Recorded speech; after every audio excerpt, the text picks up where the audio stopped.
Hello my dear students, I hope आप सभी लोग अच्छे होंगे और इस लॉकडाउन ई पाठशाला डीसी रामगढ़ द्वारा आयोजित इस केमिस्ट्री ई पाठशाला के हर एक क्लास को आप अटेंड कर रहे होंगे और अपनी क्लासेस की कंटिन्यूटी को बनाए रखे होंगे। इसी उम्मीद के साथ मैं आज के क्लासेस में आप सभी स्टूडेंट का स्वागत करता हूं और आज के इस क्लासेस पे हम जो चर्चा करने वाले जिस टॉपिक का नाम उस टॉपिक का नाम है नॉन स्टोइकियोमेट्रिक डिफेक्ट। क्योंकि लास्ट क्लास में हमने क्रिस्टल डिफेक्ट के कई सारे प्रकार पर चर्चा किया था और थोड़ा मैं रिकैप कर दूं। आपको हम बताए थे कि क्रिस्टल डिफेक्ट क्या होता है। हमने बताया था यूनिवर्स के जितने भी सॉलिड है वो परफेक्ट नहीं है, दैट मीन्स वो परफेक्टली क्रिस्टलाइन सॉलिड नहीं है, आइडियल क्रिस्टल नहीं है।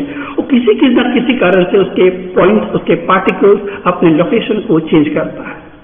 उसके कई सारे कारण हैं, हमने सेवरल कारण पर बात किया था। यदि आप इस वीडियो को डायरेक्ट आप देख रहे हैं पार्ट 13 को छोड़कर, तो मैं कहूंगा वैसे स्टूडेंट को कि पहले आप पार्ट 13 देख लो, क्योंकि क्रिस्टल डिफेक्ट का पार्ट 13 में हम फर्स्ट पार्ट में बहुत सारे टॉपिक पर, बहुत सारे क्रिस्टल डिफेक्ट पर चर्चा किया है। यदि आप उसको बिना देखे इसको देखेंगे तो आपको ये डिफेक्ट बीच में समझ में नहीं आएगा। ओके, तो लास्ट क्लास में क्रिस्टल डिफेक्ट पर बात किया। दो तरह के क्रिस्टल डिफेक्ट पर हम बात किए। पॉइंट डिफेक्ट होते हैं दो तरह के क्रिस्टल में, एक होता है लाइन डिफेक्ट। पॉइंट डिफेक्ट पर हमने चर्चा किया है, लाइन डिफेक्ट पर भी हम बात नहीं की है, आज हम लोग बात करेंगे। पॉइंट डिफेक्ट को हम क्लासिफाई किए स्टूडेंट स्टोइकियोमेट्रिक डिफेक्ट में, इम्प्यूरिटी डिफेक्ट में और नॉन स्टोइकियोमेट्रिक डिफेक्ट में। लास्ट क्लास में स्टोइकियोमेट्रिक डिफेक्ट और इम्प्यूरिटी डिफेक्ट पर चर्चा कर रखा है। आज हम जिस टॉपिक के बारे में बात करेंगे उस टॉपिक का नाम है नॉन स्टोइकियोमेट्रिक डिफेक्ट। उससे पहले स्टूडेंट हम आपको इम्प्यूरिटी डिफेक्ट बताए थे लास्ट क्लास में, यानी पार्ट 13 के लास्ट समय पर हम आपको इम्प्यूरिटी डिफेक्ट समझाए थे, लेकिन हमें लगता है कि शायद आपको कुछ इसमें राइट डाउन नहीं करवाए थे। तो हम चाहेंगे स्टूडेंट ये सारे पॉइंट आप राइट डाउन कर लो। क्या बताया थे इम्प्यूरिटी डिफेक्ट में? आपको अच्छी तरह याद होगा कि एक सोडियम क्लोराइड के मोल्टेन फॉर्म में जब little amount of strontium chloride add करते हैं तो some of the strontium ion occupy some of the site of sodium ion. आपको याद होगा एक स्ट्रोंटियम आयन दो आपके कैटायनिक साइट को क्या करता है, बोलिए, लीव करता है। वहां के दो कैटायन जो होते हैं अपने साइड से मिस करता है और स्ट्रोंटियम आयन किसी एक साइड पर ऑक्यूपाई करता है। ये बताया था ना, जिसमें बताया था कि प्रत्येक स्ट्रोंटियम आयन जो है वो दो सोडियम आयन को रिप्लेस करता है। Okay, it occupies the site of one ion and the other sides are remain vacant. मतलब उसमें से एक साइड जो है आयन से ऑक्यूपाइज रहते हैं और अदर साइड जो होता है वो खाली होता है।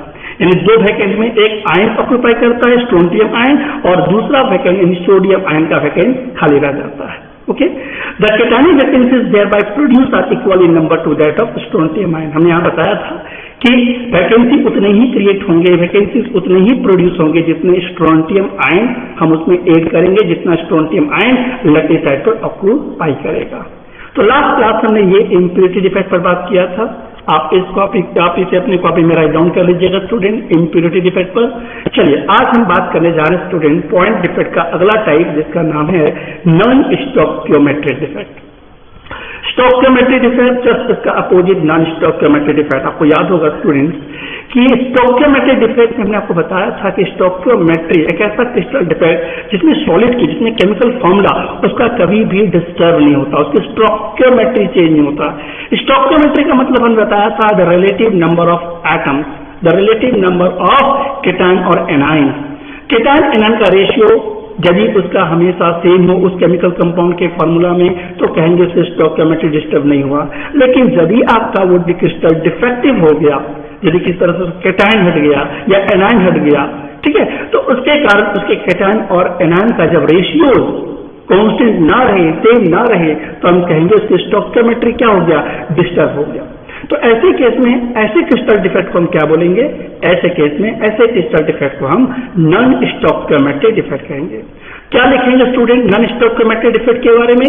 आप लिख सकते हैं the defect that causes the ratio of number of cations to anion to be different from the indicated by the ideal chemical formula. एक आइडियल केमिकल फॉर्मूला से जब उसके नंबर ऑफ कैटायन और एनायन क्या हो जाए, डिफरेंट हो जाए, तो इस डिफरेंट होने के कारण जो उसमें डिफेक्ट होगा उस डिफेक्ट को हम कहेंगे, क्या कहेंगे? Non stoichiometric defect. Ideal chemical formula का मतलब जो उसका ओरिजिनल, जो उसका स्टोइकियोमेट्री है, लेकिन यदि वो डिफेक्टिव हो जाए और उसका ratio of number of cation to number of anion क्या हो जाए, डिफरेंट हो जाए, जितना उसका होना चाहिए उससे क्या हो जाए, बदल जाए, तो ऐसे क्रिस्टल डिफेक्ट को हम नॉन स्टोइकियोमेट्रिक डिफेक्ट कहेंगे। ओके, नाउ अब बात करते हैं कि नॉन स्टोइकियोमेट्रिक डिफेक्ट होते कितने प्रकार के हैं। जिस तरह हमने स्टोइकियोमेट्रिक डिफेक्ट का टाइप बताया था, याद कीजिए, आयनिक सॉलिड में और नॉन आयनिक सॉलिड में। नॉन आयनिक सॉलिड में वैकेंसी डिफेक्ट और इंटरस्टिशियल डिफेक्ट, और आयनिक सॉलिड में स्कॉटकी डिफेक्ट और फ्रेंकल डिफेक्ट। ओके, उसी तरह हमारा नॉन स्टोइकियोमेट्रिक डिफेक्ट के भी प्रकार हैं। इसको यदि हम प्रकार में डिवाइड करें तो ये दो प्रकार के होंगे, एक होता है मेटल एक्सेस डिफेक्ट और एक होता है मेटल डेफिशिएंसी डिफेक्ट। क्या होता है, एक मेटल एक्सेस डिफेक्ट और एक होता है मेटल डेफिशिएंसी डिफेक्ट। तो चलिए वन बाय वन हम दोनों डिफेक्ट पर चर्चा करते हैं। सबसे पहले बात करते हैं स्टूडेंट मेटल एक्सेस डिफेक्ट। ये क्या डिफेक्ट है स्टूडेंट, नाम से समझ में आ रहा है। मेटल एक्सेस डिफेक्ट मतलब कि मेटल आयंस का नंबर एक्सेस में हो। मेटल आयन पॉजिटिव आयन होते हैं कि नेगेटिव आयन स्टूडेंट, सबको मालूम है कि मेटल आयन हमेशा पॉजिटिव नेचर के होते हैं। तो जब उसके कैटायन का नंबर क्या हो, ज्यादा हो। अब किस कारण से मैं भी आपको बताऊंगा, ठीक है। तो मेटल एक्सेस डिफेक्ट किसे कहेंगे समझ में आ रहा है, जब मेटल्स के आयन का नंबर क्या हो जाए, एनायन की तुलना में बढ़ जाए। हमने कहा था नॉन स्टोइकियोमेट्रिक डिफेक्ट में कैटायन और एनायन का रेशियो चेंज हो जाता है, डिफरेंट हो जाता है एक आइडियल क्रिस्टल से, एक आइडियल केमिकल फॉर्मूला से। तो इस क्रिस्टल डिफेक्ट हमने दो प्रकार बताया नॉन स्टोइकियोमेट्रिक डिफेक्ट का, एक मेटल एक्सेस डिफेक्ट और एक मेटल डेफिशिएंसी डिफेक्ट। तो मेटल एक्सेस डिफेक्ट में नाम से समझा रहा है कि इसमें मेटल आयन क्या होगा, एक्सेस में होगा, मतलब ज्यादा में होगा एज कम्पेयर टू एनायन। और यह डिफेक्ट होता है स्टूडेंट दो तरह से, एक होगा बाय एनायन वैकेंसी और एक होगा by cation vacancy, sorry presence of extra cation at the interstitial site. तो हम क्या बोले स्टूडेंट, एक होता है एनायन वैकेंसी का मतलब देखिए यहाँ पर इस क्रिस्टल को, इस क्रिस्टल में एक ऐसा साइड जहां आप देख रहे हैं यहाँ से एनायन वैकेंट हो गया, एनायन हट गया। जब एनायन हट जाएगा तो बताओ इसके कैटायंस का नंबर बढ़ जाएगा। कैटायन का नंबर बढ़ जाना मतलब मेटल आयन का नंबर बढ़ जाना, तो वो ना मेटल एक्सेस डिफेक्ट। और किस केस में मेटल एक्सेस डिफेक्ट हो सकता है एराइज, तो एक और कारण से हो सकता है यदि एक्स्ट्रा कैटायन क्या एक्स्ट्रा कैटायन ऑक्यूपाइज कर दे, कहां पर, इंटरस्टिशियल साइट पर। आप देख रहे हैं यहाँ पर एक एक्स्ट्रा कैटायन इंटरस्टिशियल साइट पर ऑक्यूपाइज किया है, तो यहां भी मेटल आयन का नंबर क्या होगा, एनायन से ज्यादा होगा। तो मेरा कहने का मतलब ये है स्टूडेंट्स कि मेटल एक्सेस डिफेक्ट का होने का, एराइज होने के दो कारण है, एक एनायन वैकेंट होके और एक एक्स्ट्रा कैटायन इंटरस्टिशियल साइट पर ऑक्यूपाइज करके। तो चलिए दोनों को एक एक करके समझते हैं, एनायन वैकेंसीज को और presence of extra cation at the interstitial site को। तो अभी जो बात कर रहे हैं उसका नाम है metal excess defect due to anion vacancies. इसके लिए स्टूडेंट हम एक क्रिस्टल का एग्जांपल लेंगे। ये है एक क्रिस्टल जिसका नाम है सोडियम क्लोराइड। ये क्लोराइड आयन है और ये सोडियम आयन है। इस सोडियम क्लोराइड में हम क्या कर रहे हैं स्टूडेंट, इस सोडियम क्लोराइड को हिट कर रहे हैं। इस सोडियम क्लोराइड के क्रिस्टल को हिट कर रहे हैं कहां पर, सोडियम वेपर के एटमॉस्फेयर में। ये जो आप देख रहे हैं ये सोडियम के एटम है, सोडियम का वेपर है, वेपर मतलब एक सोडियम वेपर के एटमॉस्फेयर में हम इस सोडियम क्लोराइड के क्रिस्टल को क्या कर रहे हैं, हिट कर रहे हैं। थोड़ी देर बाद क्या होगा स्टूडेंट कि इसके सोडियम एटम जो है इसके सरफेस पे डिफ्यूज कर जाएगा। दिख रहा है आपको, ये सोडियम का एटम, सोडियम का वेपर जिस क्रिस्टल को हमने हिट किया, इसके सोडियम एटम थोड़ी देर बाद क्या हो जाएगा, इसके सरफेस पर डिफ्यूज कर जाएगा। जैसे ही इसके सरफेस में डिफ्यूज होगा स्टूडेंट, इसके लैटिस साइड के जो एनायन है, इसके लैटिस साइड के जो एनायन है, मतलब देखिए क्लोराइड आयन यहां से क्या हो गया, अपना लोकेशन चेंज कर दिया, अपना लैटिस साइड से मिसिंग कर गया और ये चला गया कहां स्टूडेंट, यहां से हटके ये चला गया उस सोडियम एटम के पास जो डिफ्यूज हुआ था सोडियम वेपर के एटमॉस्फेयर में। तो ये सोडियम एटम जो आप देख रहे स्टूडेंट, ये किसका, उस एटमॉस्फेयर का सोडियम एटम है जहां हम इस क्रिस्टल को क्या किए थे, हिट किए थे। जबकि सोडियम क्लोराइड के क्रिस्टल को हिट किए तो सोडियम का एटम क्या हुआ, पर डिफ्यूज हुआ, सरफेस पे आ गया और जैसे ही सरफेस पे आ गया इसका क्लोराइड आयन, देखिए यहाँ पर क्लोराइड आयन मतलब देखिए वैकेंट हो गया। तो यहाँ बताओ स्टूडेंट क्या वैकेंट हुआ, कौन सा साइड वैकेंट हुआ, कैटायन का कि एनायन का। तो क्लोराइड यहाँ से हट गया, तो ये कौन सा वैकेंसी कहलाएगा, एनायन वैकेंसी। तो अभी हम कौन सा क्रिस्टल डिफेक्ट बता रहे हैं, मेटल एक्सेस डिफेक्ट। किस कारण से, बोलिए, ड्यू टू एनायन वैकेंसी। तो जैसे यहां से क्लोराइड आयन यहां से हटेगा और जाके सोडियम के साथ कंबाइन होगा, उसी वक्त सोडियम जो है इलेक्ट्रॉन को लूज करेगा। आप देख रहे हैं स्टूडेंट ये ब्लैक कलर का, ये हम क्या दिखा रहे हैं स्टूडेंट, ये इलेक्ट्रॉन क्या कर गया, यहां से हट गया, लूज कर गया। और ये इलेक्ट्रॉन लूज करके कहां जाएगा पता है, ये इलेक्ट्रॉन लूज करके उस साइड पे ऑक्यूपाई कर जाएगा जहां पहले से एनाइन था, यानी क्लोराइड आयन था। तो ये जो आपका जो इलेक्ट्रॉन है ये ऑक्यूपाइज कहां किया, उस साइड पर जहां एनायन वैकेंट है, जहां क्लोराइड आयन का पोजीशन था। ओके, तो इस तरह से हम क्या पाते हैं स्टूडेंट कि यहां इलेक्ट्रॉन तो ऑक्यूपाइज कर गया और ये बन गया क्या, सोडियम से सोडियम आयन, क्योंकि ये इलेक्ट्रॉन लूज होकर यहां चला गया, तो ये सोडियम से क्या बन गया, sodium ion, this is the sodium to cation, sodium to sodium ion. और क्लोराइड आयन के साथ कंबाइन करके क्या बन गया, सोडियम क्लोराइड, राइट। लेकिन ये इलेक्ट्रॉन जो लूज हुआ वो इलेक्ट्रॉन कहां चला गया, वो इलेक्ट्रॉन चला गया इस लैटिस साइड पर, उस लैटिस साइड पर जहां एनायन वैकेंट है। एनायन वैकेंट कौन, क्लोराइड आयन जो यहां से लीव किया था। ओके स्टूडेंट, तो एक बात जान दो स्टूडेंट कि ये जो एनायन वैकेंट है इसे हम कहते हैं एफ सेंटर, इसे क्या कहते हैं, एफ सेंटर। अब आप बोलोगे सर ये एफ sencenter क्या है, what do you mean by F, what is the full form of F. तो स्टूडेंट जान लीजिए एफ का मतलब होता है, एफ इज क्या, फार वेंजेंटर, क्या बोलते हैं सब लोग, फार वेंजेंटर। फार वेंजेंटर का मतलब होता है कलर सेंटर, फार वेंजेंटर का क्या मतलब होता है, कलर सेंटर। यानी कि ये क्रिस्टल जो है जब ये क्रिस्टल डिफेक्ट राइज करेगा, मेटल एक्सेस डिफेक्ट राइज करेगा, तो पता है क्या होगा, इस क्रिस्टल का कलर बदल जाएगा। इस कलर कैसे बदल जाएगा, तो जब इसमें एक्सेस सोडियम आयंस आ जाएंगे, जब एक्सेस सोडियम आपका इसमें आ जाएगा तो सोडियम क्लोराइड जो है वो कैसा कलर हो जाएगा, येलो। यानी एक्सेस सोडियम मैक्स कैसा, सोडियम क्लोराइड येलो। उसी तरह से और भी एग्जांपल्स है, लिथियम क्लोराइड जैसे क्रिस्टल पर यदि हम lithium ion occupy lithium ion का एक्सेस हो जाएगा, जैसे यहाँ सोडियम आयन एक्सेस हो गया, लेकिन जब लिथियम एक्सेस हो जाएगा लिथियम क्लोराइड में तो उसका कलर कैसा हो जाएगा, पिंक। उसी तरह से excess potassium makes potassium chloride violet. यानी इस तरह के कई सारे ऐसे आयनिक क्रिस्टल है जिससे कारण उसका कलर चेंज कर जाता है। और पता है ये कलर चेंज का कारण कौन है, ये कलर चेंज का कारण है ये ऑक्यूपाइज इलेक्ट्रॉन, जिसे कहते हैं एफ सेंटर, जिसे कहते हैं फारवेंजेंटर। और इस फारवेंजेंटर का क्या मतलब होता है, कलर सेंटर। अब सवाल उठता होगा कि ऐसा क्या इसमें क्या ऐसा कैरेक्टरिस्टिक है, ऐसा क्या कारण है कि इलेक्ट्रॉन ऑक्यूपाइज करने पर ये कलर जनरेट होता है। तो चलिए बताते हैं स्टूडेंट, एक्चुअली में ये इलेक्ट्रॉन जो है स्टूडेंट ये अनपेयर इलेक्ट्रॉन है। ये कैसा इलेक्ट्रॉन है स्टूडेंट, अनपेयर इलेक्ट्रॉन है। जब ये अनपेयर इलेक्ट्रॉन यहाँ के हीट को क्या करता है, एब्जॉर्ब करता है। एटमॉस्फेयर के रूम टेम्परेचर पर जब ये हीट को क्या करेगा, एब्जॉर्ब करेगा। तो आपको पता है स्टूडेंट कि जब इलेक्ट्रॉन हीट एनर्जी को एब्जॉर्ब करता है तो ये इलेक्ट्रॉन जंप करता है लोअर एनर्जी लेवल से हायर एनर्जी लेवल में। जब ये लोअर एनर्जी लेवल से हायर एनर्जी लेवल जब जंप करेगा तो रेडिएशन क्रिएट होगा।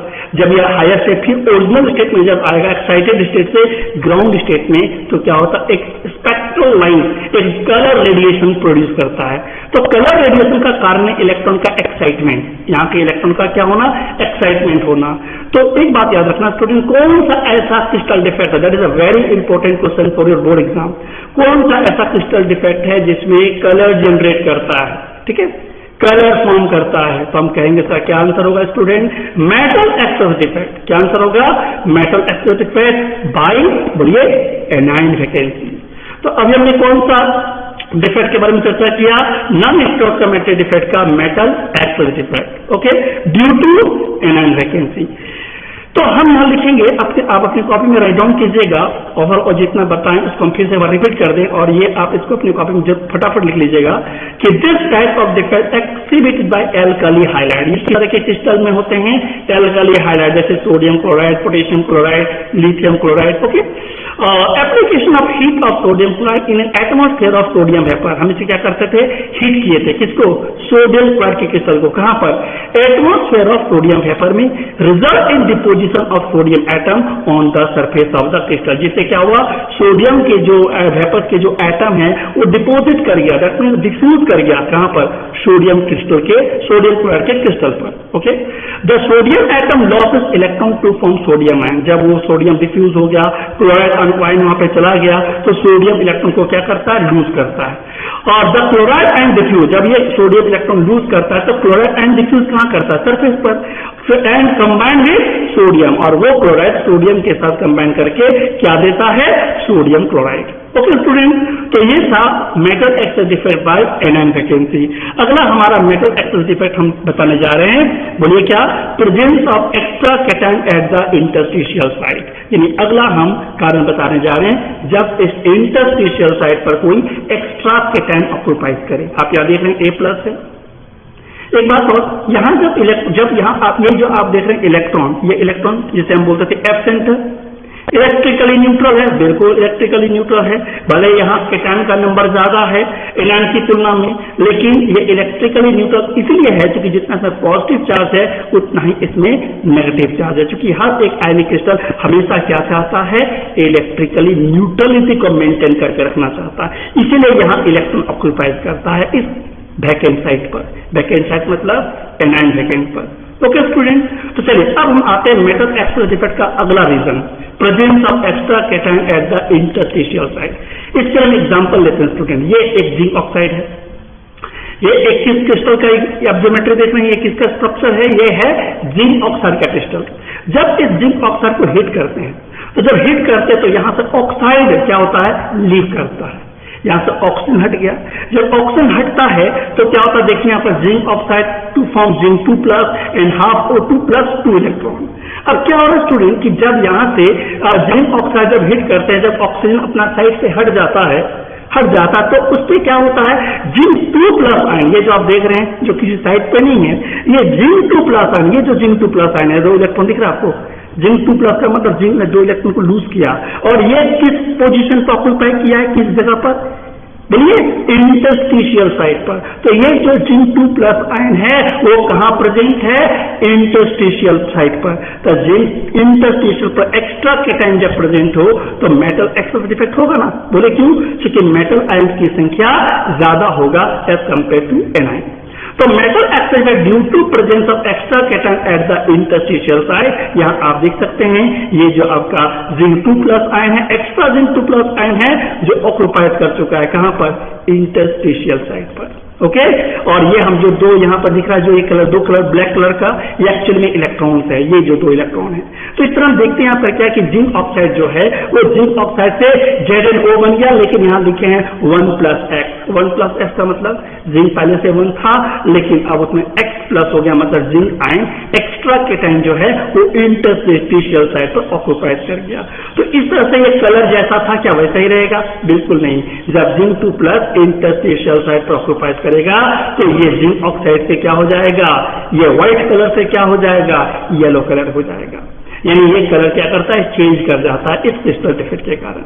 तो कलर चेंजिंग के लिए कौन सा क्रिस्टल डिफेक्ट हम आंसर देंगे, metal excess defect. Metal excess defect, non stoichiometric defect का कौन सा defect, metal excess defect. Okay student, तो चलिए ओवरऑल आप इस डिफेक्ट के बारे में अपने कॉपी में क्या राइट डाउन करेंगे, तो metal excess defect due to presence of extra cation at interstitial site. ठीक है, इसमें क्या है, हिटिंग जिंक ऑक्साइड, पहले जिंक ऑक्साइड को क्या करते हैं, हिट करते हैं, that exist in white colour at room temperature, loss of oxygen. Oxygen क्या किया था, देखे थे, लॉस कर गया था, और जब ऑक्सीजन लॉस कर जाता है तो ये व्हाइट कलर से कैसा हो जाता है, yellow colour, it turns white to yellow. Okay, this result in excess of zinc in the crystal। जब इसमें ऑक्साइड आयन ऑक्सीजन जब लूज कर जाता है रूम टेम्परेचर पे हीट होने के कारण, तो बताइए क्या होगा, zinc this result in excess of zinc, इसे जिंक आयन का नंबर एक्सेस हो जाएगा, तभी ना मेटल एक्सेस डिफेक्ट राइज होगा, एंड फॉर्मूला बिकम्स, और इसका फॉर्मूला बदल जाएगा क्योंकि नॉन स्टोइकोमेट्रिक डिफेक्ट है। तो जिंक 1+X और ये O ऑक्सीजन, तो ये 1+X का मतलब पहले ZnO था, अब Zn 1+X मतलब X नंबर ऑफ कैटायन क्या हो गया, बढ़ गया। Okay student, the excess zinc 2+ ion moves to the interstitial site. जो एक्सेस जिंक 2+ आयन है वो कहां चला जाता है, कहां रहता है, उसका लोकेशन कहां होता है, तो हम इसका आंसर देंगे, उसका लोकेशन होता है इंटरस्टिशियल साइट पर। कहां लोकेशन होता है स्टूडेंट, इंटरस्टिशियल साइट पर। And the electron to neighbouring interstitial site, अब आप देखे थे उसका इलेक्ट्रॉन भी कहां रहता है, उसके नेबरिंग इंटरस्टिशियल साइट पर। ओके स्टूडेंट, तो इस तरह हमने पॉइंट डिफेक्ट के सारे प्रकार को 1 by 1 बता दिया। Stoichiometric defect, impurity defect, non stoichiometric defect, और नॉन स्टोइकोमेट्रिक डिफेक्ट के 2 प्रकार, एक मेटल एक्सेस डिफेक्ट और एक मेटल डेफिशिएंसी डिफेक्ट। उम्मीद है आपको ये सारा क्रिस्टल डिफेक्ट आपको बहुत अच्छा से समझ में आ गया होगा। अब आते हैं हम लोग मेटल डेफिशिएंसी डिफेक्ट में। अभी हम जो बात की वो मेटल एक्सेस डिफेक्ट था, अब हम बात कर रहे हैं कौन सा डिफेक्ट पर, मेटल डेफिशिएंसी डिफेक्ट। नाम से समझ में आ रहा है मेटल डेफिशिएंसी, डेफिशिएंसी मतलब कमी। इसमें मेटल आयन जो है एनायन की तुलना में, कैटायन का संख्या एनायन की तुलना में क्या होने वाला है, बोलिए कम होने वाला है, तब इसको बोलते हैं मेटल डेफिशिएंसी डिफेक्ट। अब देखते हैं ये एराइज कैसे होता है। तो इसका एराइज होने का मेन कारण है, मेन रीजन है ड्यू टू, बोलिए क्या, cation vacancy. Metal excess defect का कारण क्या था, ड्यू टू, बोलिए extra cation at the interstitial side या ड्यू टू एनायन वैकेंसी। इसका क्या कारण है, ड्यू टू कैटायन वैकेंसी। चलिए एग्जांपल से समझिए। मान लो ये क्रिस्टल है, ये क्रिस्टल है। अब यहां देख रहे हैं यहाँ क्या है, B माइनस, तो यहाँ क्या लीड मिसिंग किसका हुआ है, कैटायन या एनायन का, बिल्कुल दिख रहा है, यह कैटायन मिस कर गया। और कैटायन मिस कर गया तो बताओ कैटायन का संख्या कम और एनायन का संख्या क्या हो गया, बताइए स्टूडेंट, एनायन की संख्या ज्यादा हो गया। एनायन की संख्या क्या हो गया, ज्यादा हो गया। तो जरा इसको डिटेल में समझें। एक्चुअली में ये कैटायन वैकेंसीज है, जरा एग्जांपल के द्वारा समझे। ये हमारा आयरन ऑक्साइड है, आयरन 2 ऑक्साइड या FeO, जहां आप देख सकते हैं ये जो स्फेयर, जो ये पार्टिकल्स, ये जो पॉइंट है ब्लू कलर का ऑक्साइड आयन को रिप्रेजेंट कर रहा है, और ये हमारा जो वायलेट कलर का है वो बोलिए Fe2 प्लस आयन को रिप्रेजेंट कर रहा है। This is the FeO crystal. कौन सा क्रिस्टल है ये, FeO, आयरन 2 ऑक्साइड या आयरन ऑक्साइड। ओके, अब जरा देखिए ध्यान से, इस आयरन ऑक्साइड में एक्चुअली में यदि देखा जाए इसका Fe और O का कंपोजिशन, तो इसमें आयरन का जो कंपोजिशन है 0.95 और ऑक्सीजन 1। ओके, यानी कि इस एटम का जो कैटायन एनायन का जो रेशियो है 0.95:1। लेकिन रेंज की देखा जाए इस क्रिस्टल का, तो आयरन का जो प्रोपोर्शन है 0.93 से लेकर 0.96।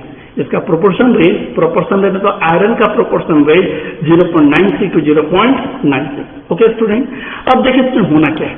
इस क्रिस्टल में होता क्या है कि जब एक हायर ऑक्सीडेशन नंबर वाला, देखिए ये Fe3+, एक हायर ऑक्सीडेशन वाला जब कोई प्रोडक्ट जब उसके संपर्क में आता है, जब उसके नियरेस्ट, जब उसके साथ डिफ्यूज करता है, तो बताओ क्या होगा।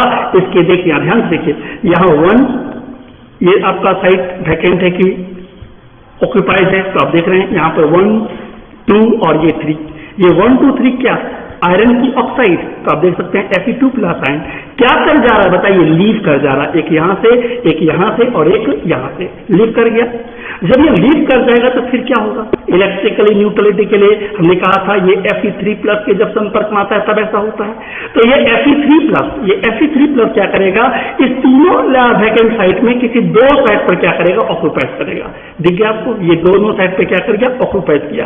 कौन ऑक्यूपाइड किया, एक हायर ऑक्सीडेशन नंबर का एटम, हायर ऑक्सीडेशन नंबर का आयन। Fe3+ क्या है, हायर ऑक्सीडेशन नंबर का आयन है, और Fe2+ क्या है, लोअर ऑक्सीडेशन नंबर का आयन है।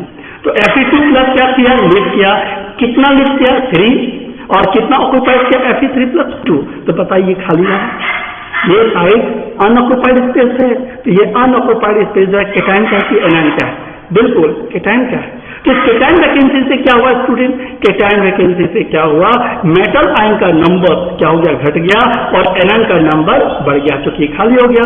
तो अब जो इसका जो रेशियोज है, इसमें कैटायन का नंबर कम और एनायन का नंबर ज्यादा हो गया। कैटायन का नंबर कम मतलब मेटल आयन का नंबर कम, और मेटल आयन का नंबर का कम का मतलब हुआ this is called metal deficiency defect. This is called metal deficiency defect.